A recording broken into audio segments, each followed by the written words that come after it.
Более 40 жительниц Владикавказа получили сертификаты на материнский капитал. Представители Пенсионного фонда республики совместно с Северо-Осетинским отделением Сбербанка вручили счастливым мамам подарки и объяснили, куда можно направить полученные средства.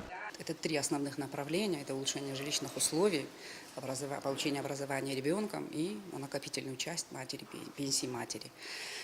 Но на улучшение жилищных условий подразумевается, государство внесло изменения в закон с 2009 года, что можно погашать ипотечные кредиты.